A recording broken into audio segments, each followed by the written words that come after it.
യേശുവിൻ്റെ നാമത്തിൽ എല്ലാവർക്കും സ്നേഹവന്ദനങ്ങളെ അറിയിക്കുന്നു. നമുക്കൊരിക്കൽ കൂടെ ഒരുമിച്ച് ദൈവവചനം പഠിക്കുവാൻ കർത്താവ് കൂട്ടി വരുത്തിയതോർത്ത് ദൈവത്തെ സ്തുതിക്കുകയാണ്. നമ്മൾ ചില മാസങ്ങളായി പരിശുദ്ധാത്മാവിനെ കുറിച്ച് പഠിക്കുകയായിരുന്നു.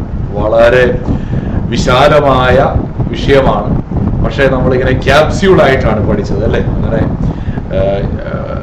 നമ്മുടെ പഠിച്ചത് എങ്ങനെയാണെന്ന് ശ്രദ്ധിച്ചാൽ നമുക്കറിയാം. മിക്കവാറും ഒരു ക്ലാസ്സിൽ പരിശുദ്ധാത്മാവിനെ കുറിച്ചുള്ള ഒരു സബ് ഹെഡിങ് എങ്കിലും നമ്മൾ പഠിച്ചാണ് പോയത്. കാരണം ദീർഘമായിട്ട് പഠിക്കണമെങ്കിൽ ചിലപ്പോൾ ഒരു 50 ക്ലാസ് എടുത്ത് നമുക്ക് പഠിക്കാം. പക്ഷെ ഇത് നമ്മുടെ 6ാമത്തെ ക്ലാസ് മാത്രമാണ്. ഞാൻ ഇന്നത്തെ ക്ലാസ്സോടെ ഈ വിഷയം കൺക്ലൂഡ് ചെയ്യാനായിട്ട് ആഗ്രഹിക്കുകയാണ്. ഇന്ന് നമ്മൾ ഇതുവരെ പഠിച്ച ഓരോ വിഷയങ്ങളും വേണമെങ്കിൽ നമുക്ക് വിശാലമായിട്ട് ഇനിയും പഠിക്കാനായിട്ട് കഴിയും. പക്ഷെ നമുക്ക് അങ്ങനെയുള്ളൊരു പഠനമല്ല ഞാനിതിൽ ഉദ്ദേശിച്ചത്. കാരണം നമുക്കറിയാം, മത്തായിയുടെ സുവിശേഷം പഠിച്ചു വരുന്നതിൻ്റെ ഇടയ്ക്ക് ഗിരിപ്രഭാഷണം കഴിഞ്ഞപ്പോൾ ഒരു ചെറിയ ബ്രേക്ക് ആയിട്ടാണ് നമ്മളിത് പഠിച്ചത്. നമ്മൾ നേരത്തെ യോഹന്നാന്റെ സുവിശേഷം പഠിച്ച് ഓർക്കുന്നുണ്ടാവും, അല്ലേ? 2.5 വർഷം കൊണ്ടാണ് യോഹന്നാന്റെ സുവിശേഷം പഠിച്ചത്.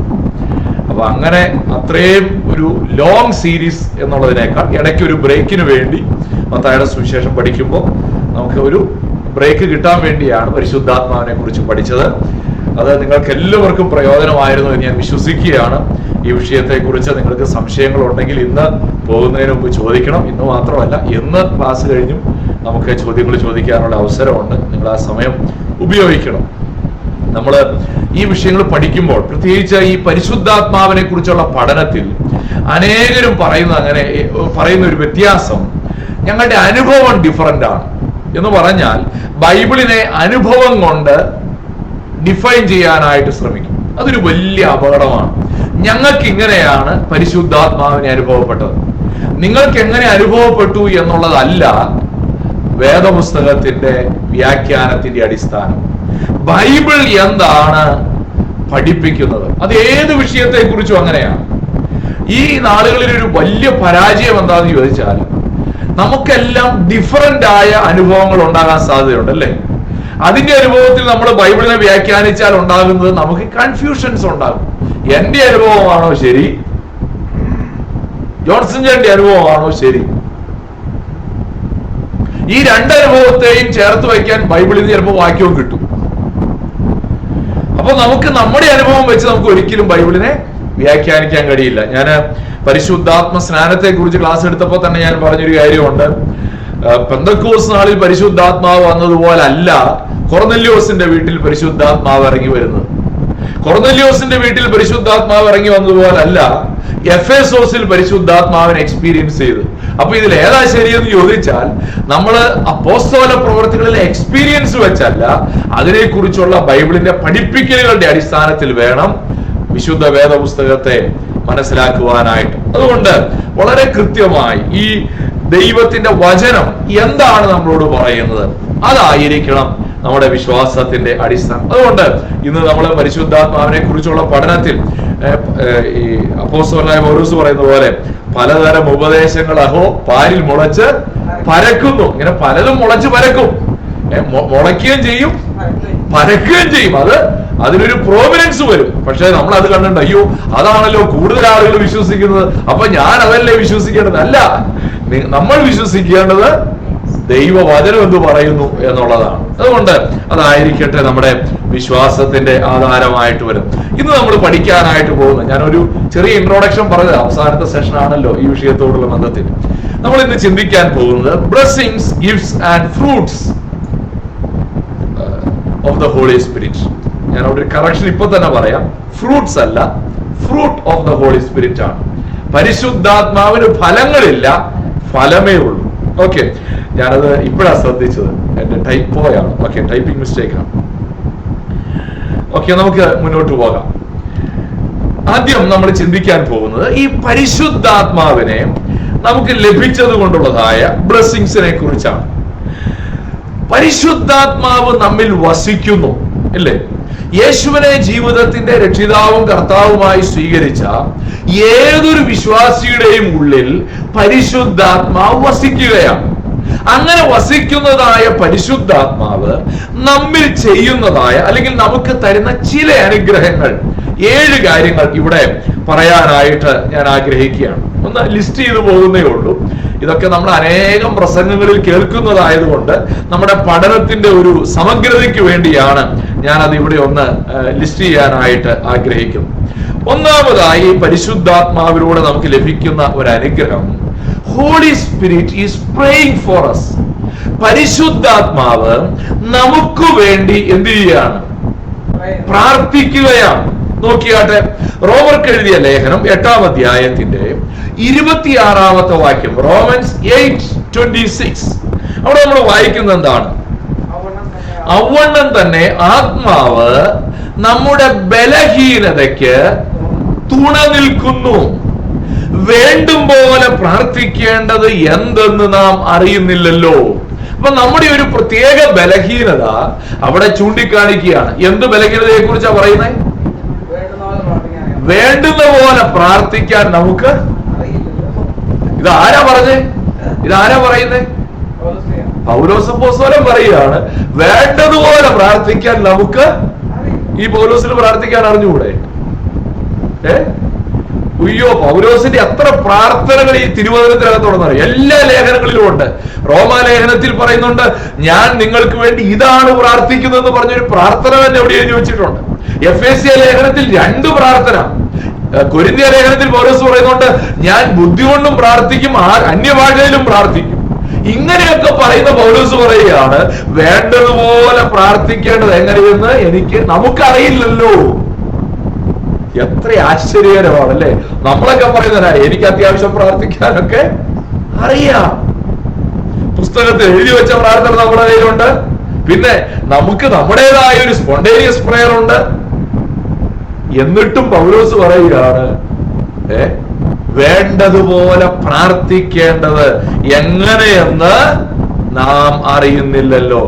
എന്നിട്ട് പറയുകയാണ്, ആത്മാവ് തന്നെ ഉച്ചരിച്ചുകൂടാത്ത ഞരക്കങ്ങളാൽ നമുക്ക് വേണ്ടി പക്ഷവാതം ചെയ്യുന്നു. അപ്പോൾ പരിശുദ്ധാത്മാവ് എങ്ങനെയാണ് നമ്മളെ സഹായിക്കുന്നത്? ഒരു മേഖലയാണ് ഇവിടെ പറയുന്നത്. എന്താ? നമുക്ക് പകരം നമുക്ക് വേണ്ടി പ്രാർത്ഥിക്കുന്നു. ഇത് നമ്മൾ അറിയുന്നുണ്ടോ? നമ്മൾ അറിയുന്നില്ല.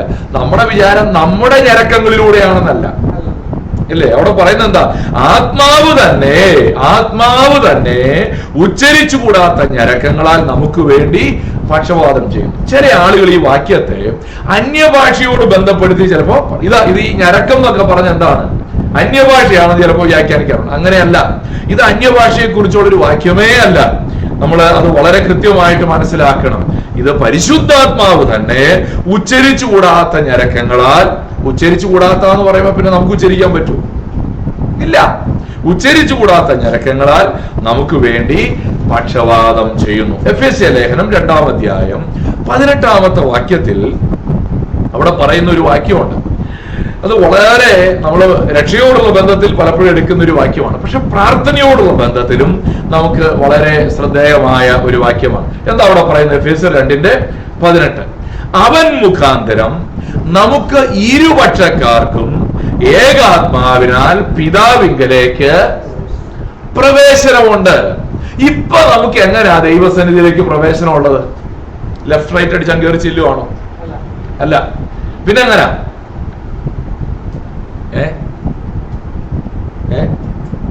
ഇപ്പൊ നമ്മൾ പിതാവിങ്കലേക്ക് പ്രവേശിക്കുന്ന പ്രാർത്ഥനയിലൂടെയാണ്, അല്ലേ?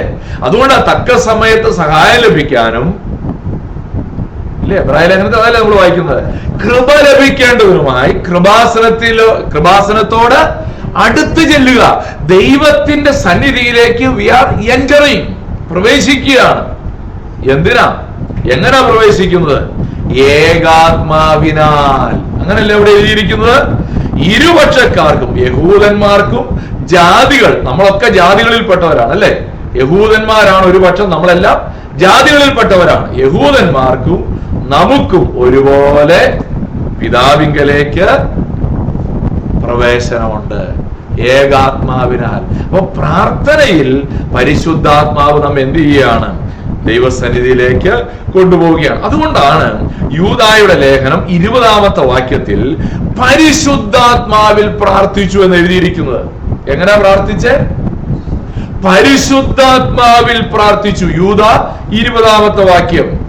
എഫേസ്യ ലേഖനം 6:18 നമ്മൾ വായിക്കുന്നുണ്ട്, സകല പ്രാർത്ഥനയാലും യാചനയാലും ഏതു നേരത്തും ആത്മാവിൽ പ്രാർത്ഥിച്ചു. അപ്പോൾ പ്രാർത്ഥന പരിശുദ്ധാത്മാവിൽ നമ്മൾ പ്രാർത്ഥിക്കണം.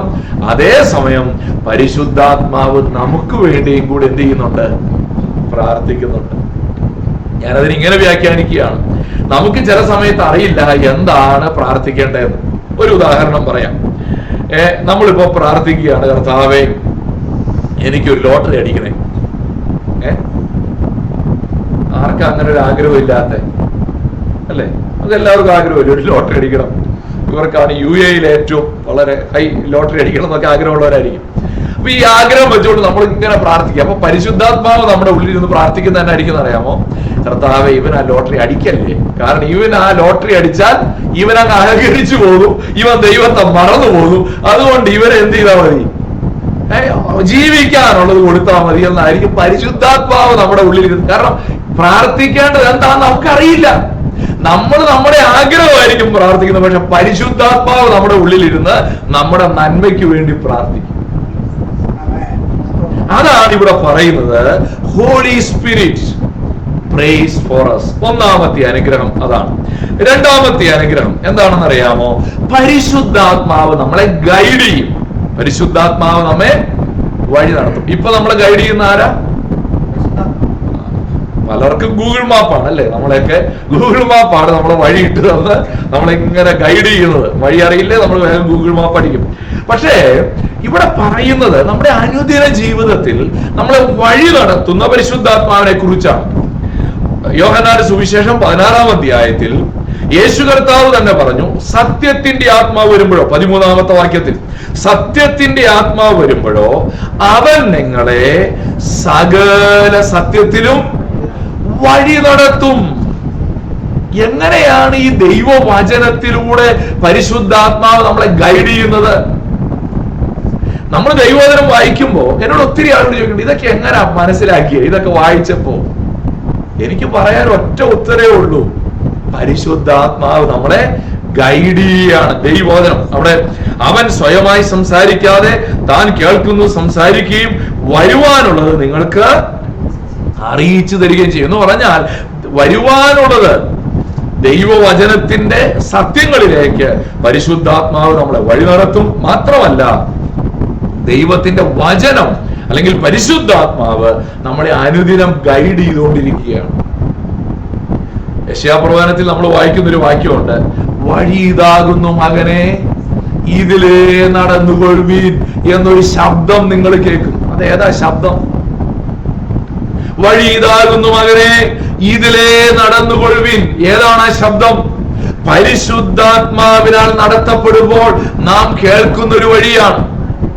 ഞാനിപ്പോൾ നിങ്ങൾക്കറിയാമല്ലോ, ഞാനൊരു പുതിയ തീരുമാനം എടുത്തു. ഞാൻ ഈ തീരുമാനത്തെ കുറിച്ച് ഒത്തിരി സ്ട്രഗിൾ ചെയ്തു. ഇത് ദൈവഹിതമാണോ? അപ്പൊ ഞാൻ ഈ തീരുമാനം എടുക്കാൻ വേണ്ടി പ്രാർത്ഥിക്കണം. കാരണം പല ആൾക്കാർക്കും പല അഭിപ്രായമാണ് ഇല്ലേ? നമ്മുടെ ഒരു തീരുമാനത്തെ കുറിച്ച് പറയുമ്പോൾ അയ്യോ ഇത് ഭയങ്കര മണ്ടത്തരമായി പോയില്ലേ എന്ന് ചോദിക്കുന്ന 100 കണക്കിന് ആൾക്കാരാണ്. അപ്പൊ എനിക്ക് പിന്നെ കൺഫ്യൂഷൻ. ഞാൻ ദൈവസന്നിധിയിൽ മുട്ടുമടക്കി ഞാൻ പ്രാർത്ഥിക്കാനിരുന്നു. ദൈവത്തിന്റെ പരിശുദ്ധാത്മാവ് എന്റെ ഹൃദയത്തിനകത്ത് ഊട്ടി ഉറപ്പിച്ചു, ഇത് എത്ര കാലമായി ഞാൻ നിന്നോട് പറയുന്നു, ഇത് തന്നെയാണ് വഴി, മുന്നോട്ട് പോകാം. ആ ധൈര്യമാണ് നമ്മുടെ തീരുമാനങ്ങളിൽ നമ്മളെ ശക്തിപ്പെടുത്തുന്നത്. നമ്മൾ എടുക്കുന്ന ഏത് തീരുമാനവും, മനുഷ്യർക്ക് അതിനെക്കുറിച്ച് 100 അഭിപ്രായം ഉണ്ടാവില്ലേ? ഏത് തീരുമാനത്തിലും. ഇന്ന് രാവിലെ ചായ കുടിക്കണോ കാപ്പി കുടിക്കണോ എന്ന് ചോദിച്ചാൽ പോലും നമുക്ക് 100 അഭിപ്രായമാണ്. പാട്ട് പുസ്തകം എടുത്ത് വെച്ച് ഞാൻ സാലി ചേച്ചിയോട് ഒരു പാട്ട് എടുക്കാൻ പറയുന്നതിന്റെ കാര്യം എന്നാ?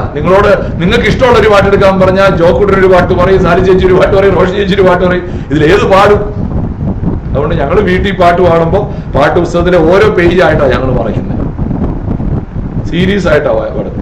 1-ാമത്തെ പാട്ട് 2-ാമത്തെ പാട്ട് അറിയാവുന്ന അനുസരിച്ച് കേട്ടോ. അപ്പൊ പിന്നെ കൺഫ്യൂഷൻ ഒഴിവാകുമല്ലോ.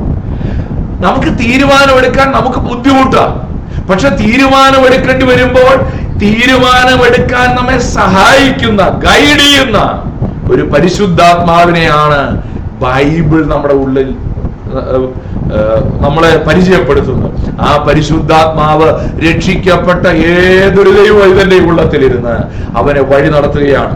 റോമാലേഖനം 8-ാം അധ്യായം 14-ാമത്തെ വാക്യത്തിൽ പറയുകയാണ്, ദൈവാത്മാവ് നടത്തുന്നവർ ഏവരും ദൈവത്തിന്റെ മക്കൾ ആകുന്നു. അപ്പൊ ദൈവത്തിന്റെ മക്കളാണെങ്കിൽ ദൈവം നിങ്ങൾ എന്ത് ചെയ്തോളും? വഴി നടത്തും, ഗൈഡ് ചെയ്യും. സ്തോത്രം. ഇതെന്റെ വലിയ ധൈര്യം കേട്ടോ. ജോലി രാജിവെച്ച് സുവിശേഷ വേലയ്ക്ക് ഇറങ്ങിയപ്പോ കർത്താവ് ഈ ഒരു കാര്യമാണ്, ഞാൻ ദൈവവൈതരാണെങ്കിൽ എന്റെ കർത്താവ് എന്നെ വഴി നടത്തും. ഇപ്പോൾ ഞാൻ വളരെ സേഫ് ആയിട്ട് എറണാകുളത്തല്ലേ, ഞാൻ പറയുന്ന കംഫർട്ട് സോൺ, എന്റെ ഭാര്യയുടെ ഭാഷയാണ്, കംഫർട്ട് സോണിനകത്ത് ജീവിക്കുകയാണ്. എറണാകുളം സിറ്റി നടന്നു പോയാൽ റെയിൽവേ സ്റ്റേഷൻ, താമസിക്കാൻ നല്ല സൗകര്യമുള്ളൊരു വീട്, എല്ലാ സൗകര്യമുണ്ട്. പക്ഷെ അത് വേണ്ടാന്ന് വെച്ചിട്ട് വളരെ ഇൻസെക്യൂരിറ്റീസ് ഉള്ള ഒരു ഡിസിഷൻ എടുത്തിരിക്കുകയാണ്. എവരി 3 ഇയർ കൂടുമ്പോ ട്രാൻസ്ഫർ. പക്ഷേ ഒറ്റ കാര്യം ധൈര്യമുള്ളൂ, ദൈവാത്മാവ് നടത്തുന്നവർ. പ്രിയപ്പെട്ടവരെ, നമ്മുടെ ജീവിതത്തിൽ ഇത് വലിയൊരു ധൈര്യമായിട്ട് നമ്മുടെ ഉള്ളിൽ കിടക്കണം. കർത്താവ് എന്നെ വഴി നടത്തും, ദൈവത്തിന്റെ പരിശുദ്ധാത്മാവ് എന്നെ വഴി നടത്തും. ഈ ധൈര്യത്തോടെ വേണം നമ്മുടെ ജീവിതത്തിൽ മുന്നോട്ട് പോകാൻ. മൂന്നാമത്, പരിശുദ്ധാത്മാവ് ചെയ്യുന്നൊരു ശുശ്രൂഷ, നമ്മിൽ ചെയ്യുന്നൊരു കാര്യം, നമ്മെ പഠിപ്പിക്കുന്നു. Who is the best teacher? ഏറ്റവും നല്ല അധ്യാപകൻ ആരാ? പരിശുദ്ധാത്മാവാണ്. 1 John 2:27, 1 യോഹന്നാൻ 2:27 നമ്മൾ വായിക്കുന്നതാണ്, അവനാൽ പ്രാപിച്ച അഭിഷേകം നിങ്ങളിൽ വസിക്കുന്നു, ആരും നിങ്ങളെ ഉപദേശിപ്പാൻ ആവശ്യമില്ല, അവന്റെ അഭിഷേകം തന്നെ നിങ്ങൾക്ക് സകലവും ഉപദേശിച്ചു തരികയും, അത് ഭോഷ്കല്ല, സത്യം തന്നെ ആയിരിക്കാലും അത് നിങ്ങളെ ഉപദേശിച്ചതുപോലെ നിങ്ങൾ അവനിൽ വസിപ്പീൻ. നിങ്ങളെ ആരാ ഉപദേശിച്ചു തരുന്നേ? ഏത് പ്രൊഫസറാ?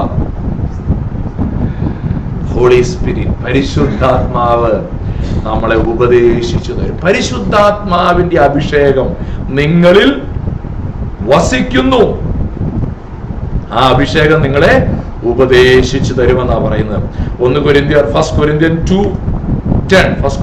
2:10, നമുക്കോ ദൈവം തന്റെ ആത്മാവിനാൽ വെളിപ്പെടുത്തിയിരിക്കുന്നു, ആത്മാവ് സകലത്തെയും ദൈവത്തിന്റെ ആഴങ്ങളെയും ആരായുന്നു, വെളിപ്പെടുത്തുകയും ആരായുകയും ചെയ്യുന്നു. ഈ യേശു കർത്താവ് തന്റെ ശിഷ്യന്മാരോട് പറഞ്ഞു, യോഹന്നാന്റെ സുവിശേഷമാണ് 14-ാമത്തെ അധ്യായത്തിൽ, ഞാൻ പോകുന്നത് നിങ്ങൾക്ക് പ്രയോജനം. എന്താ പ്രയോജനം? കാര്യസ്ഥൻ വരും. കാര്യസ്ഥൻ വന്നാലോ അവൻ നിങ്ങളെ സകല സത്യത്തിലും വഴി നടത്തും. അവൻ നിങ്ങൾക്ക് വഴി ഉപദേശിച്ചു തരും. അവൻ നിങ്ങളെ പഠിപ്പിക്കും, ഉപദേശിച്ചു തരും. ഇതാണ് ദൈവവചനത്തിന്റെ പഠിപ്പിക്കൽ. പരിശുദ്ധാത്മാവാണ്. നാം ഈ അനേകർക്കും ദൈവവചനം പഠിക്കാനിരിക്കുമ്പോ, വായിക്കാനിരിക്കുമ്പോ ഉറക്കം വരും അല്ലേ? 3 മണിക്കൂർ സിനിമ കാണുമ്പോൾ ആർക്കെങ്കിലും ഉറക്കം വരുന്നുണ്ട്? സന്തോഷമായിട്ട് എൻജോയ് ചെയ്യും അല്ലേ? ബൈബിള് തുറന്നു ഒരധ്യായം വായിക്കാൻ പരമാവധി 3-4 മിനിറ്റേ എടുക്കുള്ളൂ. പക്ഷെ എന്നാലും നമ്മൾ അതിനകത്ത് എങ്ങനെ ഉറങ്ങുന്നത് അറിയാൻ പറ്റില്ല അല്ലെ? 3-4 മിനിറ്റ് ഒരധ്യായം വായിക്കാൻ എടുക്കുന്നത്. നന്നായി വായിക്കാൻ അറിയാവുന്ന ഒരാൾ, എന്റെ ഇളയ മോനാണ്, ചിലപ്പോൾ 3 ദിവസം കൊടുക്കുമായിരിക്കും ഒരധ്യായം വായിക്കാൻ. പക്ഷെ നമ്മൾ സാധാരണ വായിക്കുന്ന ഒരാൾക്ക് 3 അല്ലെങ്കിൽ 5 മിനിറ്റ് നിർത്തും. ഇതിന്റെ അകത്ത് എങ്ങനെ ഉറങ്ങുന്നത്? പക്ഷെ അത്ഭുതം എന്ന് പറയട്ടെ, 5 മിനിറ്റിനകത്ത് ആക്കാൻ ഉറങ്ങും. കാരണം എന്നാന്നറിയാവോ? ഈ പരിശുദ്ധാത്മാവിൽ ആശ്രയിച്ചല്ല ചെയ്യുന്നത്. നമ്മൾ നമ്മുടെ അണ്ടർസ്റ്റാൻഡിങ് ഉപയോഗിക്കാൻ ശ്രമിക്കുക, അല്ലെങ്കിൽ നമ്മുടെ നോർമലി നമ്മൾ റീഡ് ചെയ്യുന്ന പോലെയാണ് ബൈബിൾ വായിക്കാൻ ശ്രമിക്കുന്നത്. അതുകൊണ്ടാണ് നമുക്കത് സംഭവിക്കുന്നത്. അപ്പോൾ പരിശുദ്ധാത്മാവ് നമ്മളെ പഠിപ്പിക്കുന്നു എന്നുള്ളതാണ്. 4, പരിശുദ്ധാത്മാവ് നമ്മെ സാക്ഷികളാകുവാൻ ശക്തി. ഇതൊന്നും ഇത്രയും സമയം എടുത്ത് പറയാൻ ഞാൻ ഉദ്ദേശിച്ചതല്ല, പക്ഷെ ഇച്ചിരൂടെ സ്പീഡിൽ അങ്ങ് പോവാണ്. പരിശുദ്ധാത്മാവ് നമ്മെ സാക്ഷിക്കുവാൻ ശക്തീകരിക്കും. അപ്പോസ്തല പ്രവൃത്തികൾ 1:8, എന്നാൽ പരിശുദ്ധാത്മാവ് നിങ്ങളുടെ മേൽ വരുമ്പോൾ നിങ്ങൾ ശക്തി ലഭിച്ചിട്ട് യെരുശലേമിലും യഹൂദ്യയിൽ എല്ലായിടത്തും ശമര്യയിലും ഭൂമിയുടെ അറ്റത്തോളവും എന്റെ സാക്ഷികളാകും എന്ന് പറഞ്ഞു. പരിശുദ്ധാത്മാവ് വന്ന് സാക്ഷികളാകാൻ വേണ്ടി ശക്തീകരിക്കുകയാണ്. ആരെയാ ശക്തീകരിച്ചത്? നമുക്കറിയാം, 2-ാമത്തെ അധ്യായത്തിൽ പത്രോസ് അപ്പോസ്തലൻ എഴുന്നേറ്റ് നമുക്ക് പ്രസംഗിക്കുകയാണ്. ആരായി പത്രോസ്? ഒരു 50 ദിവസം മുമ്പ് യേശുവിനെ തള്ളി പറഞ്ഞാണ്. ആരുടെ മുമ്പിലാ? അവിടത്തെ ഒരു ബാല്യക്കാരി വന്നിട്ട് ചോദിച്ചു, നീ ആ യേശുവിന്റെ കൂടെ ഉള്ളവനല്ലേ? എനിക്ക് ആ പുള്ളിനെ അറിയ പോലും ഇല്ലെന്ന് പറഞ്ഞ പത്രോസാണ് എഴുന്നേറ്റ് നിന്ന് ധൈര്യത്തോടെ പ്രസംഗിക്കുന്നത്. എന്താ പത്രോസ് ഇത്ര ധൈര്യം? പേഴ്സണാലിറ്റി ഡെവലപ്മെന്റ് ക്ലാസ്സിനെല്ലാം പോയതാണോ? അല്ല. കോൺഫിഡൻസ് കൂട്ടാൻ വല്ല പ്രത്യേക എക്സർസൈസ് ചെയ്തതാണോ? അല്ല. പരിശുദ്ധാത്മാവ് വന്നപ്പോൾ പത്രോസ് ധൈര്യത്തോടെ പ്രസംഗിച്ചു. 4-ാമത്തെ അധ്യായത്തിൽ എഴുതിയിട്ടുണ്ട്, 4:13, ആ പത്രോസിന്റെയും യോഹന്നാന്റെയും ധൈര്യം കാണുകയാലും അവർ യേശുവിനോട് കൂടി ആയിരുന്നവരെന്ന് അറിയാലും. എന്താ ധൈര്യം? പത്രോസ് യോഹന്നാൻ എഴുന്നേറ്റ് നിന്ന് പ്രസംഗിക്കുക. ശലോമോന്റെ പേരുള്ള മണ്ഡപത്തിന് അടുത്ത് നിന്നുകൊണ്ട്. ഈ ധൈര്യത്തിന്റെ കാരണം ഈ പരിശുദ്ധാത്മാവ് വന്നതുകൊണ്ടാണ്.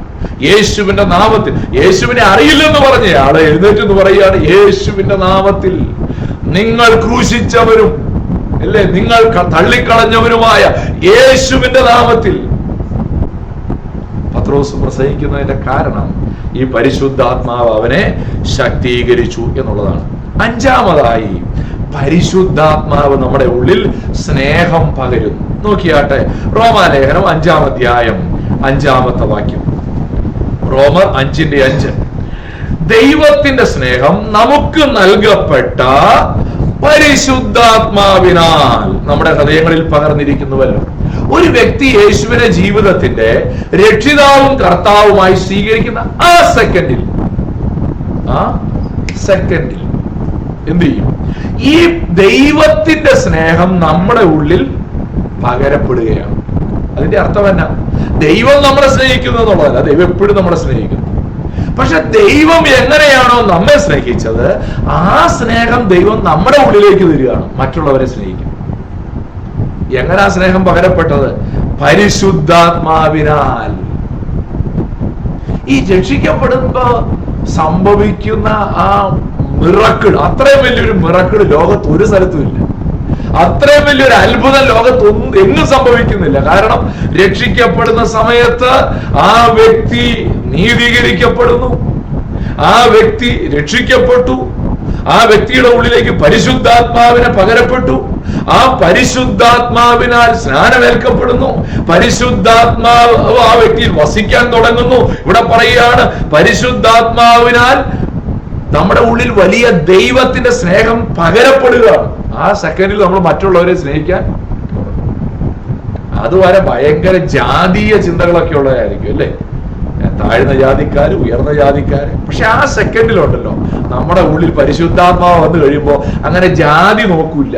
ഉയർന്ന ജാതിയാണോ, താഴ്ന്ന ജാതിയാണോ, കറുത്തതാണോ, വെളുത്തതാണോ, അതൊക്കെ എടുത്തു കളയും. കാരണം എന്നാ? പരിശുദ്ധാത്മാവ്. നമ്മൾ പഠിക്കുകയല്ല. നമ്മളിങ്ങനെ എഡ്യൂക്കേറ്റഡ് ആയി കഴിയുമ്പോൾ നമ്മൾ എന്ത് ചെയ്യാണ്? ഇതൊക്കെ അത്ര നല്ല സ്വഭാവമല്ല, അതൊക്കെ മാറ്റിക്കളയണം. അതുകൊണ്ട് തീർച്ചയായിട്ടും നമ്മൾ ലോക വിവരമൊക്കെ വെച്ച് കഴിയുമ്പോൾ ആ ജാതി ചിന്തകളൊക്കെ മാറാൻ സാധ്യതയുണ്ട്. എന്നാൽ രക്ഷിക്കപ്പെട്ട ആ നിമിഷത്തിൽ നമ്മൾ തിരിച്ചറിയുകയാണ്, ഞാൻ വെറുക്കപ്പെടേണ്ടവനായിരുന്നു, ഈ ദൈവം എന്നെ സ്നേഹിച്ചെങ്കിൽ ഈ ലോകത്തോടെ എല്ലാവരെയും ഞാൻ സ്നേഹിക്കണം. അതെങ്ങനെ തിരിച്ചറിവുണ്ടാകുന്നത്? നമ്മുടെ ഉള്ളിൽ പകർന്നിരിക്കുന്ന പരിശുദ്ധാത്മാവ്. 7-ാമത്തേത്, നമ്മെ ക്രിസ്തുവിന്റെ സ്വരൂപത്തോട് അനുരൂപമാക്കും. Transforms us to the image of Christ. ക്രിസ്തുവിന്റെ അതേ സ്വരൂപത്തോട് നമ്മൾ എന്ത് ചെയ്യും? കൺഫോം ചെയ്യും. കൺഫോം ചെയ്യാൻ തുടങ്ങുന്നു. അതാണ് കുറച്ചുകൂടെ കറക്റ്റ് ആയിട്ടുള്ളൊരു വാക്ക്. 2 Corinthians 3:18. ഞാൻ ആ വാക്യത്തിൽ നിന്ന് മാത്രം ഒരു പ്രസംഗം പറഞ്ഞ് യൂട്യൂബിൽ കിടപ്പുണ്ട്. ട്രാൻസ്ഫോം ടു ക്രൈസ്റ്റ് ലൈക്ക്നെസ് എന്ന് പറഞ്ഞൊരു മെസ്സേജ് കിടപ്പുണ്ട്. 2 Corinthians 3-ാം അധ്യായം 18-ാം വാക്യം. എന്നാൽ മൂടുപടം നീങ്ങിയ മുഖത്ത് കർത്താവിന്റെ തേജസ്സിനെ കണ്ണാടി പോലെ പ്രതിബിംബിക്കുന്നവരായി നാം എല്ലാവരും ആത്മാവാകുന്ന കർത്താവിന്റെ ദാനമായി തേജസ്സിന്മേൽ തേജസ് പ്രാപിച്ച് അതേ പ്രതിമയായി രൂപാന്തരപ്പെടുന്നു. യേശു ക്രിസ്തുവിന്റെ സ്വരൂപത്തോട്, താടി മീശയുടെയും ഷേപ്പല്ല, പിന്നെന്താ? നമ്മുടെ ജീവിതത്തിന്റെ സ്വഭാവം, ക്രൈസ്റ്റ് ലൈക്ക്നെസ്. ക്രിസ്തുവിന്റെ അതേ പ്രതിമയായി നമ്മൾ എന്ത് ചെയ്യുകയാണ്? രൂപാന്തരപ്പെടുകയാണ്. ഡേ ബൈ ഡേ, ഓരോ ദിവസവും നമ്മൾ രൂപാന്തരപ്പെടുന്നു. ഏറ്റവും അവസാനം നമ്മൾ രക്ഷിക്കപ്പെട്ടു എന്നുള്ള ഒരു ഉറപ്പ് നമ്മുടെ ഉള്ളിൽ തന്നെ. ഇത് വളരെ പ്രധാനപ്പെട്ട കാര്യമാണ്. ഈ രക്ഷിക്കപ്പെട്ടതാണോ അല്ലയോ എന്ന് എങ്ങനെ അറിയാം? ഒരു പള്ളിയിൽ നിന്ന് വേറെ പള്ളിയിൽ പോയാൽ അറിയോ? ഇല്ല. നമ്മുടെ ഉള്ളിൽ പരിശുദ്ധാത്മാവാണ് ഉറപ്പ് തരുന്നത്. നീ രക്ഷിക്കപ്പെട്ട ഒരു ദൈവവേദന. ഈ പരിശുദ്ധാത്മാവ് ഈ ഉറപ്പ് തന്നില്ല, ഒരിക്കലും നമുക്ക് ഈ ഉറപ്പ് പ്രാപിക്കാൻ പറ്റില്ല. ഇല്ല, നമ്മൾ ചിലപ്പോൾ, ഞാൻ സൺഡേ സ്കൂളിൽ പഠിക്കുമ്പോൾ ഒരു അച്ഛൻ എൻ്റെ അടുത്ത് വന്ന് ചോദിച്ചു പറഞ്ഞു, ഇനി ആരെങ്കിലും ചോദിച്ചാൽ രക്ഷിക്കപ്പെടാന്ന് പറയണോ? പക്ഷെ അങ്ങനെ പറയുക എന്നുള്ളതല്ല. ഇപ്പൊ എനിക്കും വേണമെങ്കിൽ ഒരാളോട് പറയാം, മോനെ ആരോടെങ്കിലും ചോദിച്ചാൽ അതേന്ന് പറയണേ. അതുകൊണ്ട് എന്ത് കാര്യമുണ്ട്? അത് യഥാർത്ഥത്തിൽ ഉറപ്പാണോ? അവൻ പറയും, എന്നോട് ഇങ്ങനെ പറയണം എന്നാ പറഞ്ഞേക്കണേ, അല്ലേ? അച്ഛൻ വീട്ടിലില്ല എന്ന് പറഞ്ഞേക്കാൻ പറഞ്ഞു എന്ന് പറഞ്ഞ പോലത്തെ ഒരു സ്റ്റേറ്റ്മെന്റ് ആയിപ്പോവും. അങ്ങനല്ല നമ്മൾ രക്ഷിക്കപ്പെട്ടു എന്നുള്ള ഉറപ്പ് പ്രാപിക്കുന്നത്. പിന്നെ എങ്ങനാ? നോക്കിയേ, റോമാലേഖനം 8-ാം അധ്യായത്തിന്റെ 16-ാമത്തെ വാക്യത്തിൽ പറയുകയാണ്, നാം ദൈവത്തിന്റെ മക്കളെന്ന് ആത്മാവ് താനും നമ്മുടെ ആത്മാവോടുകൂടെ സാക്ഷ്യം പറയുന്നു. ദൈവത്തിന്റെ പരിശുദ്ധാത്മാവ് നമ്മുടെ ആത്മാവിൽ തരുന്ന ഉറപ്പാണ് നാം ദൈവത്തിന്റെ മക്കളാണ്.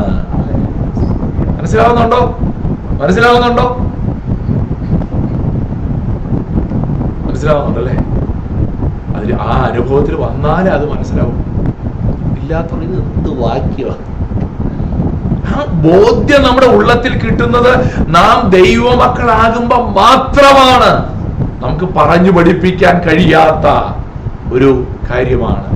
ഞാൻ എപ്പോഴും ഉപയോഗിക്കുന്ന ഉദാഹരണമാണ് ഓർഫനേജിൽ നിന്ന് അഡോപ്റ്റ് ചെയ്ത് കൊണ്ടുവന്ന കുഞ്ഞിന്റെ എക്സാമ്പിൾ.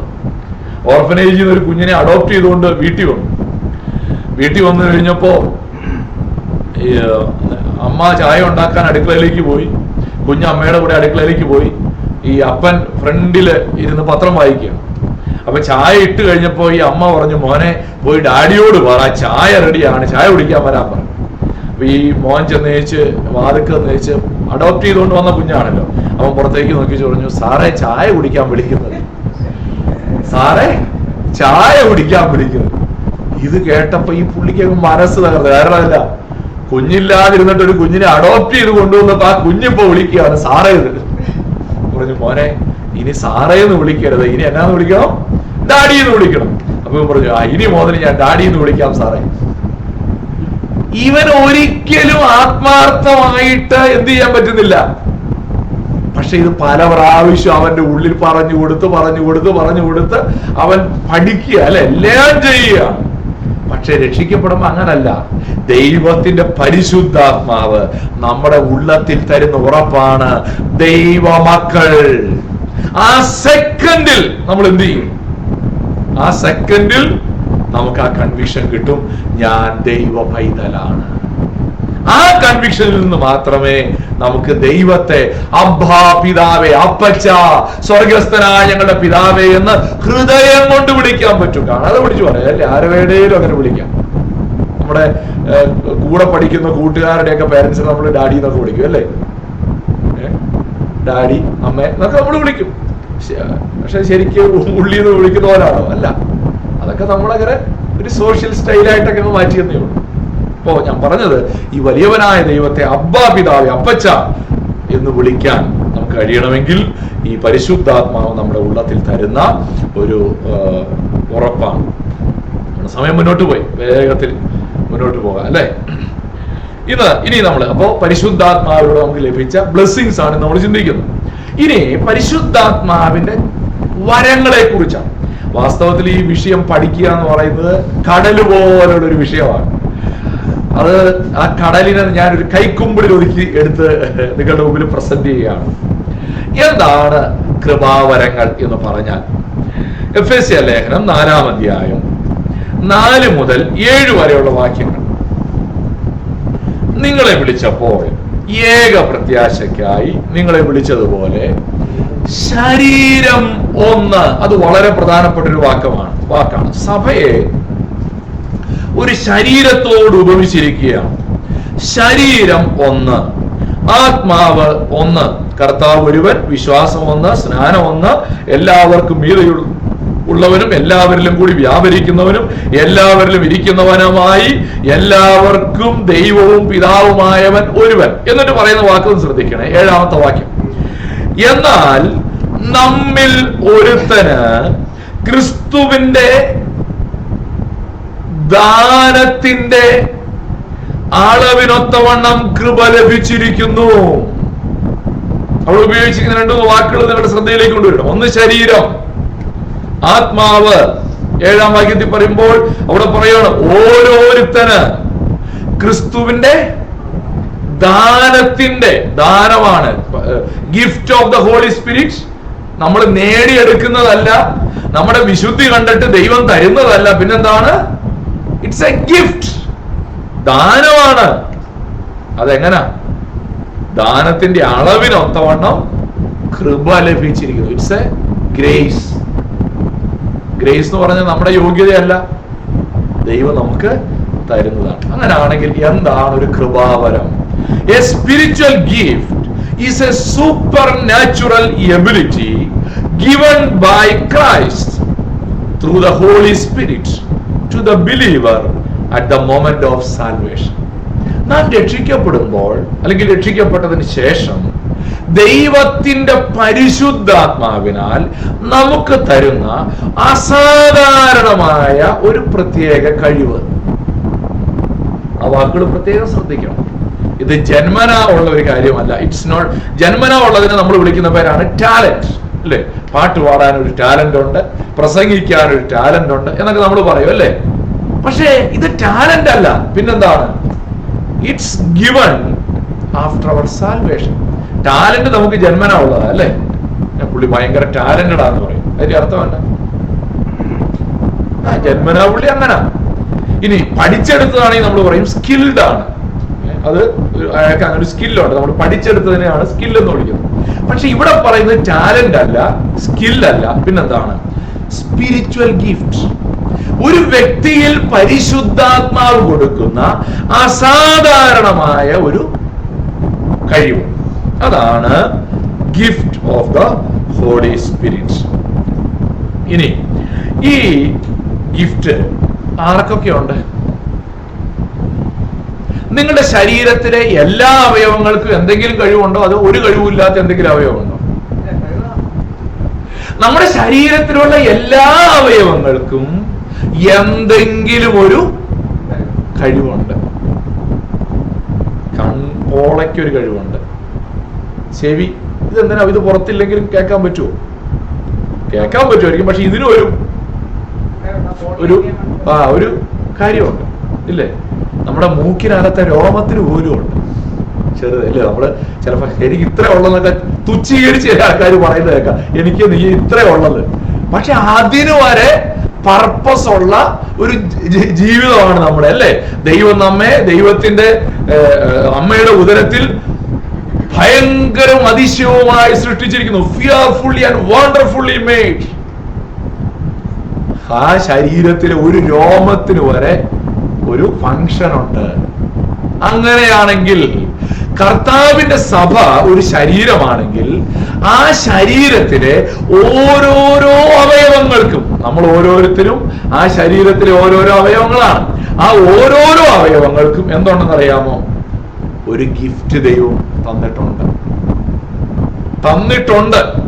അയ്യോ എനിക്കൊന്നും തന്നിട്ടില്ലേ എന്ന് ആരും പറയണ്ട, തന്നിട്ടുണ്ട്. തിരിച്ചറിയാത്തതായിരിക്കും പ്രശ്നം. ചില വാക്യങ്ങൾ, 1 പത്രോസ്, 1 Peter 4:10. ഓരോരുത്തരും വരം ലഭിച്ചതുപോലെ. ചിലർക്ക് വരം ലഭിച്ചതുപോലെ എന്നാണോ? കുറെ പേർക്ക് വരം ലഭിച്ചതുപോലെ എന്നാണോ? അല്ല, ഓരോരുത്തർക്ക്, ഈച്ച് ആൻഡ് എവരി വൺ. എഫേസ്യർ 4:7 നമ്മൾ ആദ്യം വായിച്ച വാക്യമാണ്. എന്നാൽ നമ്മിൽ ഓരോരുത്തര് ക്രിസ്തുവിന്റെ ദാനത്തിന്റെ അളവിനൊത്തവണ്ണം. 1 കൊരിന്ത്യർ 12:7, 1 Corinthians 12:7. എന്നാൽ ഓരോരുത്തരും ആത്മാവിന്റെ പ്രകാശനം പൊതുപ്രയോജനത്തിനായി നൽകപ്പെടുന്നു. കണ്ടോ? അപ്പൊ കൃപാവരം എന്ന് പറയുന്നത് കുറെ പേരുടെ കുത്തകയല്ല, കുറെ പേർക്ക് മാത്രമുള്ളതല്ല, എല്ലാവർക്കും ഒരേ കൃപാവരമല്ല. അത് ഞാൻ പിന്നീട് വരാം, അതിലേക്ക് വരുന്നുണ്ട്. പക്ഷെ എല്ലാവർക്കും എന്ത് ചെയ്തിട്ടുണ്ട്? അതുകൊണ്ട് ഇനി നമ്മൾ ഒരിക്കലും വിചാരിക്കരുത് കർത്താവിന്റെ സഭയിൽ ഞാൻ ഏറ്റവും ചെറുത്. നമുക്ക് സ്വയം ഒരു വിനയമുള്ളത് നല്ലതാണ്. അതിന്റെ അർത്ഥം നിങ്ങൾക്ക് അവിടെ റോളില്ലെന്നല്ല. ഓരോരുത്തർക്കും വ്യത്യസ്തമായ റോളുണ്ട് എന്നുള്ള കാര്യം നമ്മൾ മറന്നു പോകരുത്. ഇനി അവിടെ വേറൊരു കാര്യം കൂടെ പറയുന്നുണ്ട്. ആർക്കും എല്ലാ കൃപാവരങ്ങളും ഇല്ല. എല്ലാവർക്കും എന്തെങ്കിലും കൃപാവരമുണ്ട്, എന്നാൽ എല്ലാ കൃപാവരങ്ങളും ഉള്ള ആരുമില്ല. തെളിവെന്താ? നമ്മൾ ഇതിനു മുമ്പ് കൂടെ വായിച്ചിട്ടുള്ള വാക്യമാണ്. 1 Corinthians 12:29-31. അതിന്റെ മുകളിലുള്ള ഒത്തിരി കാര്യങ്ങൾ അവിടെ പറയുന്നുണ്ട്. എല്ലാവരും അപ്പോസ്തലന്മാരോ? ഉത്തരം എന്താണ്? അല്ല. എല്ലാവരും പ്രവാചകന്മാരോ? അല്ല. എല്ലാവരും ഉപദേഷ്ടാക്കന്മാരോ, ടീച്ചേഴ്സ് ആണോ? അല്ല. എല്ലാവരും വീര്യപ്രവർത്തികൾ ചെയ്യുന്നവരാണോ? അല്ല. എല്ലാവർക്കും രോഗശാന്തിക്കുള്ള വരമുണ്ടോ? ഇല്ല. എല്ലാവരും അന്യഭാഷകളിൽ സംസാരിക്കുന്നോ? ഇല്ല. എല്ലാവരും വ്യാഖ്യാനിക്കുന്നുവോ? ഇല്ല. ശ്രേഷ്ഠ വരങ്ങളെ വാഞ്ചിപ്പീൻ. ഇനി അതിശ്രേഷ്ഠമായ ഒരു മാർഗം ഞാൻ നിങ്ങൾക്ക് കാണിച്ചു തരാം. അത് സ്നേഹമാണ്. 13-ാമത്തെ അധ്യായം. അപ്പോ എല്ലാ കൃപാവരവും കൂടെ, അതാ അവിടെ ചോദിച്ചതിന്റെ കാര്യമില്ലേ, എല്ലാ കൃപാവരവും കൂടെ ഒരാളിൽ ഇങ്ങനെ ഡെപ്പോസിറ്റ് ചെയ്ത് ആരെ അങ്ങനെ ദൈവം വിട്ടിട്ടില്ല. അപ്പോസ്തലനായ പത്രോസിനില്ലാത്ത ചില കൃപാവരം അപ്പോസ്തലനായ പൗലോസിനുണ്ടാവും. പൗലോസിനില്ലാത്ത ചിലത് തോമസിനുണ്ടാകും. തോമസിനില്ലാത്ത ചിലത് യാക്കോബിനുണ്ടാകും. അങ്ങനെയാണല്ലേ? വലത്തെ കൈ കൊണ്ട് ചെയ്യുന്ന കാര്യമല്ല ഇടത്തെ കൈ കൊണ്ട് ചെയ്യാൻ പറ്റില്ല. കണ്ണുകൊണ്ട് ചെയ്യുന്ന എല്ലാം ചെവി കൊണ്ട് ചെയ്യാൻ പറ്റുമോ? ഈ ചെവി ഏറെയാണ്. എനിക്ക് എല്ലാ ഫംഗ്ഷനും വേണം. എനിക്ക് ചെവി കൊണ്ട് മണം പിടിക്കണം, ചെവി കൊണ്ട് കാണണം, ചെവി കൊണ്ട് സംസാരിക്കണം. എന്തായിരിക്കും നമ്മുടെ അവസ്ഥ? നമ്മൾ എങ്ങനെ ഇരിക്കും അങ്ങനാണെങ്കിൽ? ഈ ചെവി ഇവിടെ ആയിരുന്നെങ്കിലത്തെ കാര്യം ഒന്ന് ആലോചിച്ച് വയ്ക്കും.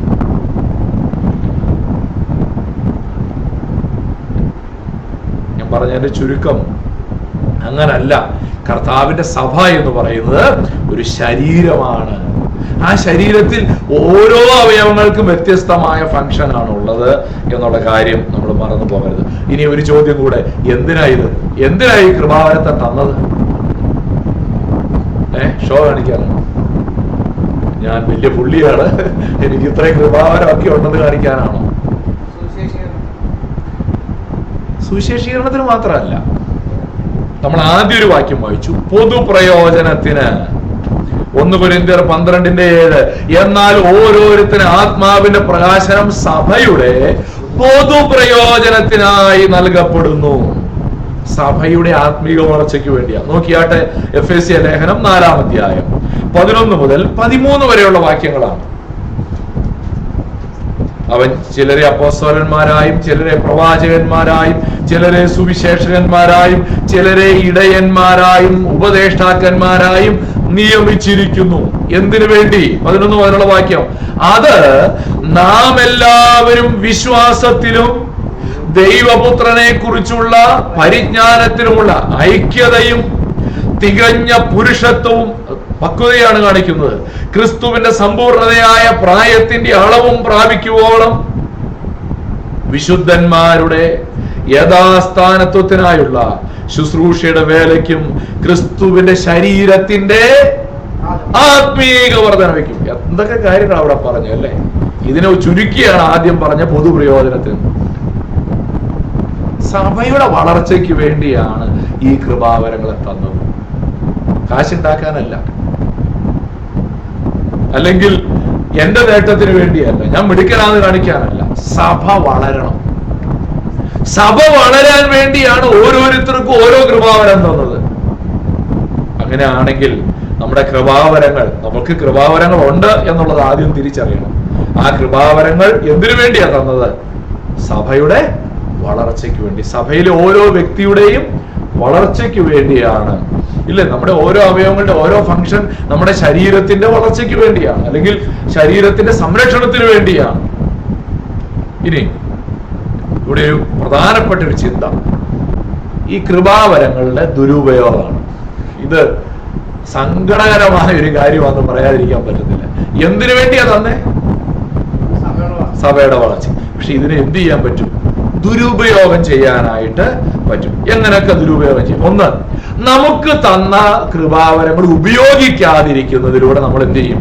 കൃപാവരങ്ങളെ ദുരുപയോഗം ചെയ്യും. 5 താലന്ത് ഒരുത്തിന് കിട്ടി, 2 താലന്ത് ഒരുത്തിന് കിട്ടി, പിന്നീട് 1 താലന്ത് കിട്ടി. ആ 1 താലന്ത് കിട്ടിയവൻ എന്തോ ചെയ്തു? കുഴിച്ചിട്ടു. അവൻ അത് ദുരുപയോഗം ചെയ്യുക ചെയ്തത്. നമുക്ക് കിട്ടുന്ന ഒരു കൃപാവരത്തെ ദൈവനാമ മഹത്വത്തിന് വേണ്ടി, സഭയുടെ വളർച്ചയ്ക്ക് വേണ്ടി, ദൈവരാജ്യത്തിന് വേണ്ടി ഉപയോഗിക്കുന്നില്ലെങ്കിൽ നിങ്ങൾ ചെയ്യുന്നത് അതിനെ ദുരുപയോഗം ചെയ്യുകയാണ്. ടൂത്ത് ബ്രഷ് മേടിച്ചിട്ട് തലമുടിയുടെ ഇടയ്ക്ക് ഇങ്ങനെ കുത്താനാണ് ഉപയോഗിക്കുന്നെങ്കിൽ അത് ഉപയോഗമാണ്, ദുരുപയോഗമാണ്? ദുരുപയോഗമാണ്, അല്ലേ? ദുരുപയോഗമാണ്. എന്നതുപോലെയാ നമുക്ക് തന്നൊരു കൃപാവരത്തെ ശരിയായി ഉപയോഗിക്കുന്നില്ലെങ്കിൽ അത് ദുരുപയോഗമാണ്. അതുകൊണ്ടാണ് പൗലോസ് അപ്പോസ്തലൻ തിമോത്തിയോസിനോട് പറയുന്നുണ്ട്, 2 തിമോത്തിയോസ് 1:6, 2 തിമോത്തി 1:6, അതുകൊണ്ട് എന്റെ കൈവെപ്പിനാൽ നിന്നിലുള്ള ദൈവത്തിന്റെ കൃപാവരം ജ്വലിപ്പിക്കണം. അതിങ്ങനെ വെച്ചോണ്ടിരിക്കരുത്, രാഗി മിനുക്കി യൂസ് ചെയ്യണം. മനസ്സിലാവുന്നുണ്ടോ? രാഗി മിനുക്കി യൂസ് ചെയ്യണം. നമ്മൾ നമ്മുടെ കൃപാവരം ഒന്നും സഭയ്ക്ക് വേണ്ടി ഉപയോഗിച്ചില്ലെങ്കിൽ അതിന്റെ അർത്ഥം എന്നാ? We are wasting it. 1 തിമോത്തിയോസ് 4:14 പറയുകയാണ്, മൂപ്പന്മാരുടെ കൈവെപ്പോടുകൂടെ പ്രവചനത്താൽ നിനക്ക് ലഭിച്ചതായി നിന്നിലുള്ള കൃപാവരം ഉപേക്ഷയായി വിചാരിക്കരുത്. ഇത് വലിയ കാര്യമൊന്നും ഇല്ലെന്ന് വിചാരിക്കരുത്, നിസാരവൽക്കരിക്കരുത്. അങ്ങനെ ചെയ്താൽ നീ നിനക്ക് ലഭിച്ച കൃപാവരത്തെ ദുരുപയോഗം ചെയ്യുകയാണ്. ഇനി 2, ഇല്ലാത്ത കൃപാവരം ഉണ്ടെന്ന് കാണിച്ചാൽ നീ ദുരുപയോഗം ചെയ്യുകയാണ്. ഈ നമുക്ക് കുറച്ച് സന്തോഷമാണോ? നമുക്കില്ലാത്തൊരു കൃപാവരം ഉണ്ടെന്ന് കാണിക്കുക എന്ന് പറഞ്ഞാൽ അതും ദുരുപയോഗം അല്ലേ? ഇല്ലേ? ഞാൻ എനിക്ക് പാട്ട് പാടാൻ ഒരു കഴിവില്ലെന്ന് നാട്ടുകാർ, എന്റെ പാട്ട് ഒരു പ്രാവശ്യം കേട്ടിട്ടുള്ളവർക്ക് അറിയാം. ഞാൻ വലിയ പാട്ടുകാരനാണെന്ന് പറഞ്ഞ് മൈക്ക് കൈ പിടിച്ച് പാടിയാൽ എന്തൊരു അവസ്ഥയായിരിക്കും. സഭ വളരുമോ തളരുമോ? സഭ തളരും, തീർച്ചയായും തളരും. ഈ പുള്ളിയുടെ പാട്ട് കേൾക്കാണ് ഇനി ഇങ്ങോട്ട് വരണ്ടാന്ന് വിചാരിക്കും അല്ലേ? ഞാൻ കൊണ്ട് മിക്കവാറും പാട്ട് പാടുമ്പോൾ ഈയിടെയായിട്ട് ഇച്ചിരി പതുക്കെ പാടാൻ, എന്റെ വിവാഹത്തിന് ശേഷമാണ്. കാരണം എന്റെ പാട്ടിനെ കുറിച്ചുള്ള കറക്റ്റ് ഫീഡ്ബാക്ക് കിട്ടിയത് കല്യാണത്തിന് ശേഷമാണ്.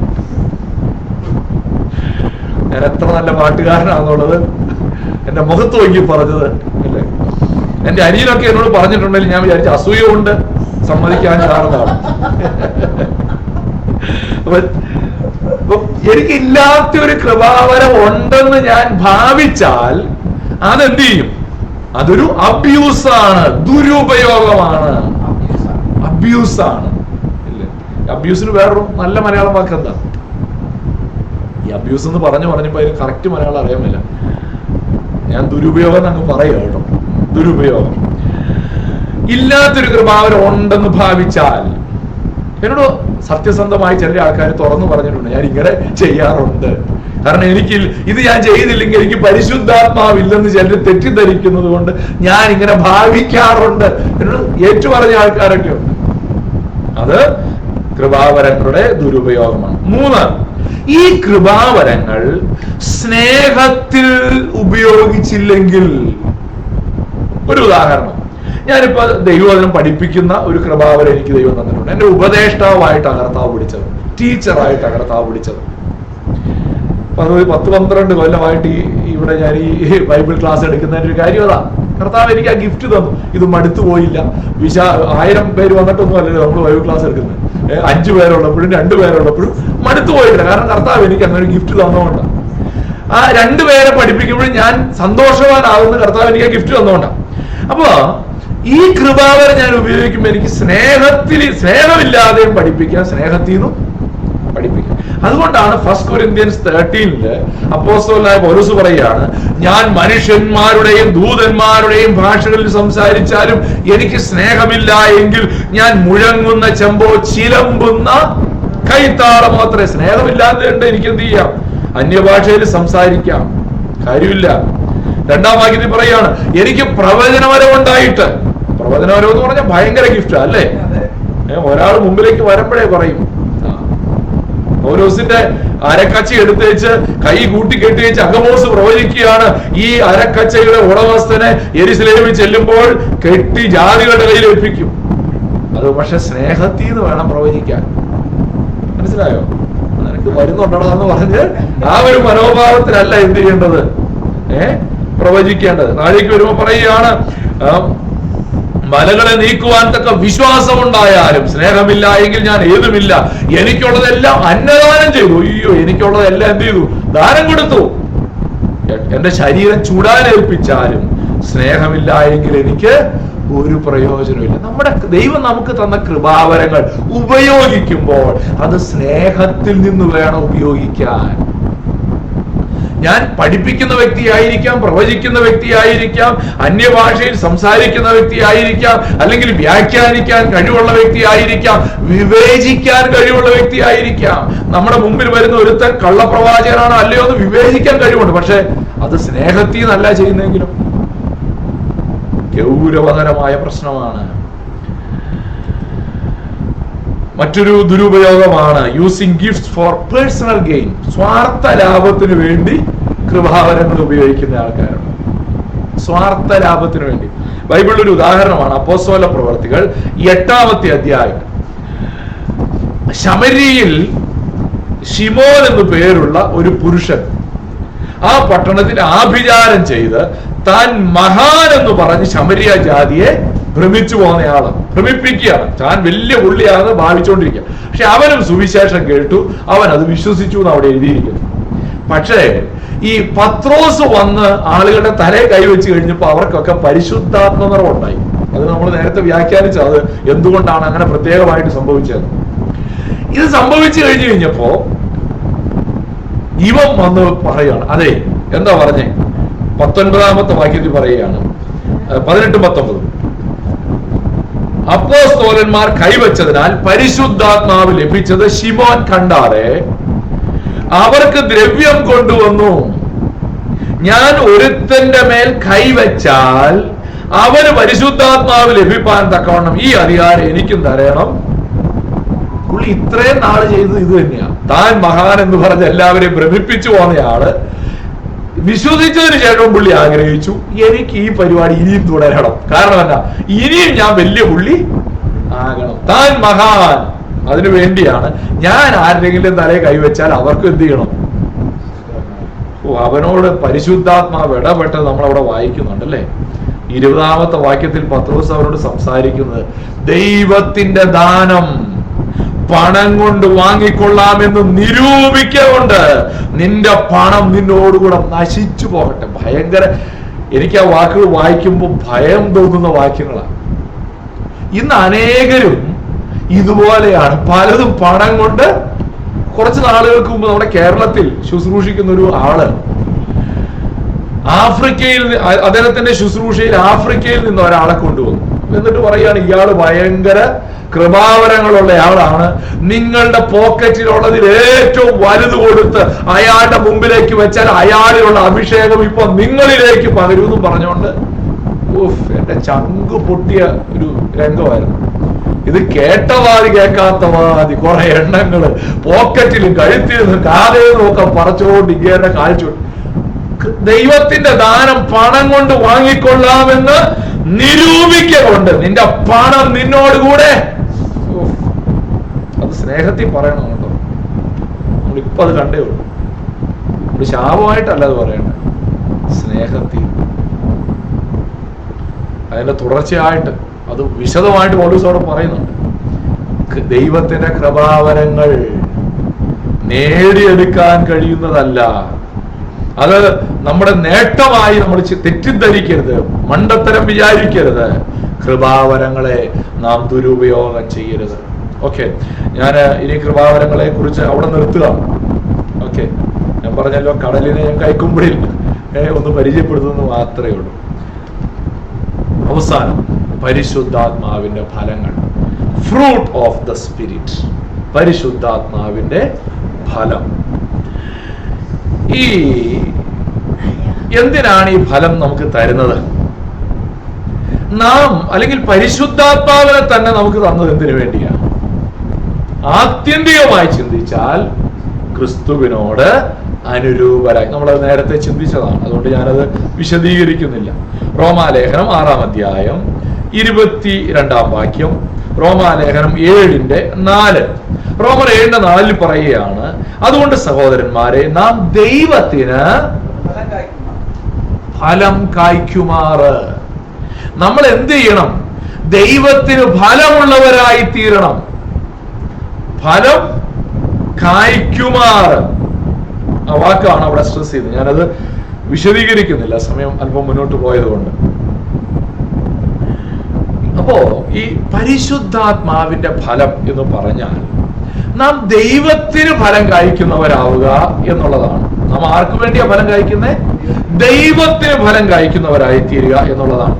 കൊലോസ്യ ലേഖനം 1-ാം അധ്യായം 10-ാമത്തെ വാക്യം, നിങ്ങൾ പൂർണ്ണ പ്രസാദത്തിനായി കർത്താവിന് യോഗ്യമാകും വണ്ണം നടന്ന് ആത്മീകമായ സകലജ്ഞാനത്തിലും വിവേകത്തിലും അവന്റെ ഇഷ്ടത്തിന്റെ പരിജ്ഞാനം കൊണ്ടും നിറഞ്ഞു വരയണമെന്നും. അടുത്ത വാക്ക്, സകല സൽപ്രവൃത്തിയിലും ഫലം കായ്ച്ച് ദൈവത്തെ കുറിച്ചുള്ള പരിജ്ഞാനത്തിൽ വളരണമെന്നും. കൊലോസ്യ സഭയ്ക്ക് വേണ്ടിയുള്ള പൗലോസിന്റെ പ്രാർത്ഥനയാണ്. അവരെന്ത് ചെയ്യണം?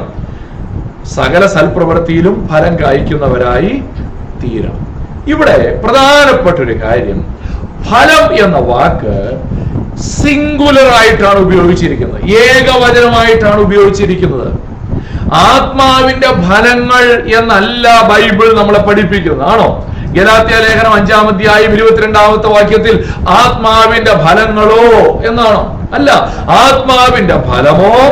എന്നിട്ട് കുറെ എണ്ണത്തിന്റെ പേര് പറയാം: സ്നേഹം, സന്തോഷം, സമാധാനം, ദീർഘക്ഷമ, ദയ, പരോപകാരം, വിശ്വസ്തത, സൗമ്യത, ഇന്ദ്രിയജയം. എത്ര എണ്ണം ഉണ്ട്? എത്ര എണ്ണം ഉണ്ട്? 9, 9 അല്ലേ?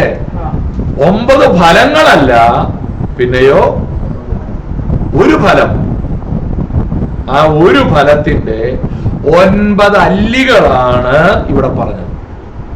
അതായത് നമ്മൾ ഓറഞ്ചിന്റെ അല്ലി എന്ന് പറയുന്ന പോലെ ഒരു ഓറഞ്ചാണ് അല്ലേ? ആ ഓറഞ്ചിന് 9 അല്ലി ഉണ്ടെങ്കിൽ ഒരല്ലിയാണ് സ്നേഹം, സന്തോഷം, സമാധാനം എന്ന് പറഞ്ഞതിന്റെ അർത്ഥം എന്നാ? അതായത് എനിക്ക് ഭയങ്കര സ്നേഹമുണ്ട്, പക്ഷെ എനിക്ക് ഒട്ടും ഇന്ദ്രിയജയം ഇല്ലെന്ന് പറഞ്ഞാൽ അതിന്റെ അർത്ഥമല്ല. നിനക്ക് ആത്മാവിന്റെ ഫലമില്ല. മനസ്സിലാവുന്നുണ്ടോ? വ്യത്യാസം മനസ്സിലായോ? നമ്മുടെ വിചാരം എന്താ? കുറച്ചൊക്കെ ഉണ്ട്, അത് ഇതൊക്കെ ഉണ്ട്. ഈ ചില മേഖലയിൽ എനിക്ക് ദീർഘക്ഷമയില്ല, പക്ഷെ ഭയങ്കര വിശ്വസ്തതയാ. അത് ആത്മാവിന്റെ ഫലമല്ല കേട്ടോ.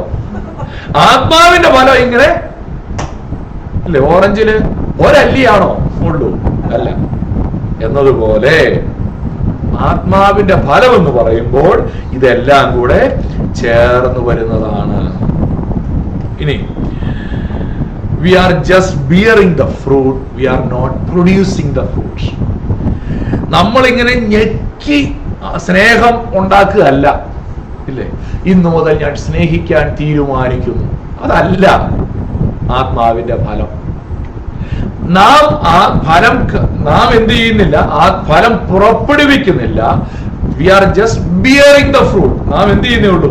നമ്മളിൽ ആത്മാവിന്റെ ഫലം കായ്ക്കുന്നതേ ഉള്ളൂ. അതിന്റെ അർത്ഥം എന്നാ? നമ്മളിൽ ഫലം ഉളവാക്കുന്നത് പരിശുദ്ധാത്മാവാണ്. നമ്മൾ സ്നേഹിക്കാൻ തീരുമാനിച്ചത് കൊണ്ട് നമ്മളിൽ ആത്മാവിന്റെ ഫലം ഉണ്ടാകില്ല. നേരെ മറിച്ച് നാം പരിശുദ്ധാത്മാവിനെ അനുസരിച്ച് നടക്കുമ്പോൾ പരിശുദ്ധാത്മാവ് നമ്മളിൽ ഉളവാക്കുന്നതാണ് സ്നേഹം, സന്തോഷം, സമാധാനം, ദീർഘക്ഷമ, വിശ്വസ്തത, സൗമ്യത, ഇന്ദ്രിയജയം. മനസ്സിലായോ? നിങ്ങൾ കണ്ടിട്ടുണ്ടോ ഈ പ്ലാവ് ഇങ്ങനെ? ഇപ്പൊ സീസൺ ആവാൻ പോവുക അല്ലെ? പ്ലാവ് നിന്നിട്ട് ഈ മാർച്ച് കഴിയുമ്പോഴേക്കും എനിക്കൊരു ചക്ക കൊടുക്കണമെന്ന് പറഞ്ഞ് ഞെളിവിരി കൊള്ളുവാണോ പ്ലാവ്? നിങ്ങൾ കണ്ടിട്ടുണ്ടോ? ഏതെങ്കിലും മാവ് എനിക്ക് എങ്ങനെ ഇത്തവണ കുറച്ച് മാങ്ങ കൊടുക്കണമെന്നും പറഞ്ഞുകൊണ്ട് കഷ്ടപ്പെടുന്നത് നിങ്ങൾ കണ്ടിട്ടുണ്ടോ? ഇല്ല. അതൊരു സ്വാഭാവിക പ്രക്രിയയാണ്. മണ്ണിൽ നിന്ന് വെള്ളവും വളവും വലിച്ചെടുത്ത് കാലാവസ്ഥയോട് പ്രതികരിച്ചുകൊണ്ട് സ്വാഭാവികമായും അതിലുളവാകുന്നതാണ് മാങ്ങ. എന്നതുപോലെ പരിശുദ്ധാത്മാവിനെ അനുസരിച്ച് നടക്കുമ്പോൾ, പരിശുദ്ധാത്മാവിനെ ഫോളോ ചെയ്യുമ്പോൾ, പരിശുദ്ധാത്മാവ് നമ്മിൽ വസിക്കുന്നു. വഴി ഇതാകുന്നു, മകനെ ഇതിലേ നടന്നുകൊള്ളുവിൻ. ഇപ്പോൾ അവൻ പറഞ്ഞത് ഗൗരവമാക്കേണ്ട, ക്ഷമിക്കുക എന്ന് പറയുമ്പോൾ ക്ഷമിക്കാൻ തയ്യാറാകുമ്പോൾ, അനുസരിക്കാൻ തയ്യാറാകുമ്പോൾ നമ്മളിൽ ഉളവാകുന്നതാണ് ആത്മാവിന്റെ ഫലം.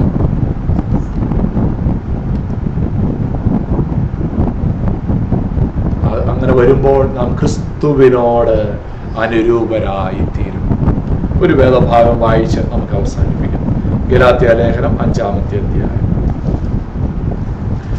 ഗലാത്യ ലേഖനം 5-ാമത്തെ അധ്യായത്തിൽ അതിന്റെ 15 മുഴുവൻ വായിക്കണ്ട, നമുക്ക് ആ ഭാഗം ഒന്ന് നോക്കിയാൽ മതി. ഗലാത്യ ലേഖനം 5-ാം അധ്യായം 16 മുതലുള്ള വാക്യങ്ങളിൽ നമ്മൾ വായിക്കുന്നത്, ആത്മാവിനെ അനുസരിച്ച് നടപ്പീൻ, എന്നാൽ നിങ്ങൾ ജഡത്തിന്റെ മോഹം നിവർത്തിക്കയില്ല എന്ന് ഞാൻ പറയുന്നു. ജഡാഭിലാഷം ആത്മാവിനും ആത്മാഭിലാഷം ജഡത്തിനും വിരോധമായിരിക്കുന്നു. നിങ്ങൾ ഇച്ഛിക്കുന്നത് ചെയ്യാതെ വണ്ണം അവ തമ്മിൽ പ്രതികൂലമല്ലോ. ആത്മാവിനെ അനുസരിച്ച് നടക്കുന്നു എങ്കിൽ നിങ്ങൾ ന്യായപ്രമാണത്തിന് കീഴുള്ളവരല്ല. ജഡത്തിന്റെ പ്രവൃത്തികളോ ദുർനടപ്പ്, അശുദ്ധി, ദുഷ്കാമം, വിഗ്രഹാരാധന, ആഭിചാരം, പക, പിണക്കം, ജാരശങ്ക, ക്രോധം, ശാഠ്യം, ദ്വന്ദ്വപക്ഷം, ഭിന്നത, അസൂയ, മദ്യപാനം, വെറിക്കൂത്ത് മുതലായവ എന്ന് വെളിവാകുന്നു. ഈ വക പ്രവർത്തിക്കുന്നവൻ ദൈവരാജ്യം അവകാശമാക്കുകയില്ല എന്ന് ഞാൻ മുമ്പേ പറഞ്ഞതുപോലെ ഇപ്പോഴും നിങ്ങളോട് മുൻകൂട്ടി പറയുന്നു. ആത്മാവിന്റെ ഫലമോ സ്നേഹം, സന്തോഷം, സമാധാനം, ദീർഘക്ഷമ, ദയ, പരോപകാരം, വിശ്വസ്തത, സൗമ്യത, ഇന്ദ്രിയ ജയം.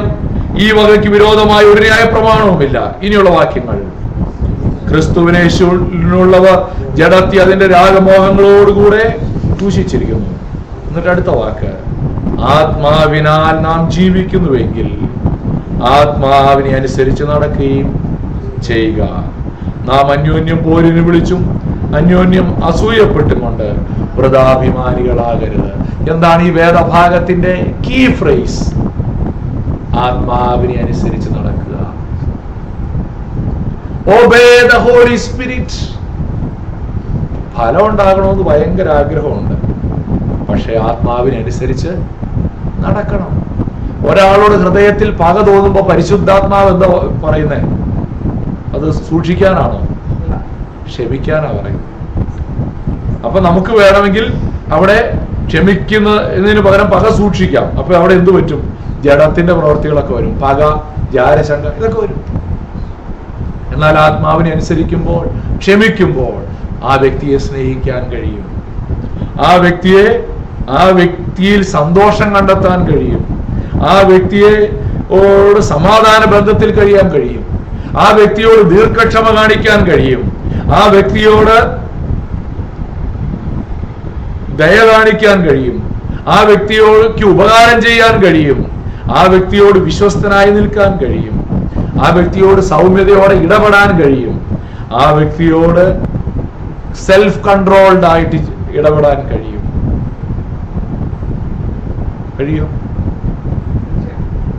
ആത്മാവിനെ അനുസരിച്ച് നടക്കും. അതാണ് ക്രിസ്തീയ ജീവിതത്തിന്റെ ആകെ തുക. ബൈബിളിൽ, പ്രത്യേകിച്ച് പുതിയ നിയമത്തിൽ ധരിക്കേണ്ട വസ്ത്രത്തെ കുറിച്ച് നിയമമുണ്ടോ? ഒന്നുമില്ല. നിങ്ങൾ ഇന്നത് കഴിക്കാം, ഇന്നത് കഴിക്കരുന്ന് പുതിയ നിയമത്തിലുണ്ടോ? ഇല്ല. മുടി എങ്ങനെ വെട്ടണമെന്നുണ്ടോ? ഇതെല്ലാം ഉണ്ടെങ്കിൽ നല്ലതായിരുന്നു ചിലപ്പോൾ തോന്നിയിട്ടില്ലേ? അതെന്താ എഴുതാത്തതെന്നറിയാമോ? പുതിയ നിയമത്തിൽ നിയമമല്ല തന്നത്, നിയമദാതാവിന് നമ്മുടെ ഉള്ളിൽ തന്നേക്കുക. ആത്മാവിനെ അനുസരിച്ച് നടപ്പി. മുടി വെട്ടാൻ പോകുമ്പോ പരിശുദ്ധാത്മ പറയും, മോനെ ആ ഹെയർ സ്റ്റൈൽ നിനക്ക് ചേരൂല്ല, മോനെ ആ വസ്ത്രം ധരിച്ചുകൊണ്ട് പള്ളി പോയാൽ അത് ശരിയല്ല. ഞാൻ വെള്ളയും കറുപ്പൂടുന്ന കാര്യമൊന്നും അല്ല പറഞ്ഞത്.